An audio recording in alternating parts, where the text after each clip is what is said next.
Xanım Zeynəbin mövlud gündür bugün.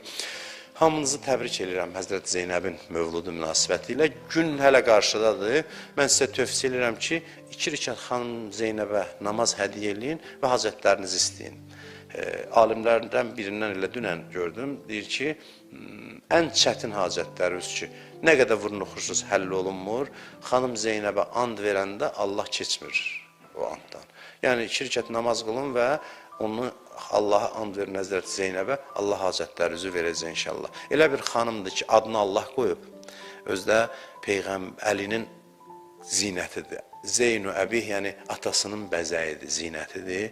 Allah ona adı qoyub və Peyğəmbər görün nə deyib? Buyurub ki, Əleykum ən tuhibbu Zeynəb. Sizə tövsiyə edirəm, vəsiyyət edirəm ki, Zeynəbi sevəsiniz. Zeynəbin məhəbbəti ürəyinizdə olsun. Çünki bu məhəbbət insanı xilas eləyə bilir. Onun haqqında mənim etiqadım budur ki, bu qədər əvvəla danışmaq çox mümkün deyil. Nə qədər danışsaq azdır. İkincisi də etiqadım budur ki, bir neçə adam var ki, ümumiyyətlə məsumlar hamısı qiyamətdə tanınacaq. Bir də Həzrəti Zeynəb var ki, qiyamətdə xüsusi əzəməti onun orada görünəcək.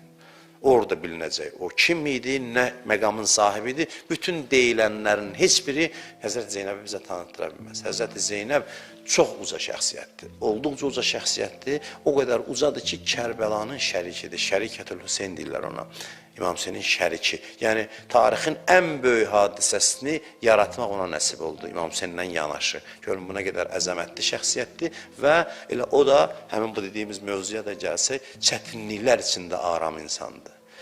Çətinliklər içində müvazinətini itirməyən və mə rəeytu illa cəmila, gözəllikdən başqa bir şey görmədim deyən, bəla yağışının altında bunu deyən insandır ki, ondan bu mövzuda da öyrənəcəklərimiz çoxdur, vaxt yoxdur ki, da ondan danışaq. Heç məlumat da azdır həyat haqqında. Olduqca az məlumatdır. Az, çox az. Nə doğulduğu, yəni Kərbəlaya qədərki müddət haqqında məlumat var, nə Kərbəladan sonraki müddət haqqında. Heç dəfn olunduğu yer çox müəmmalıdır.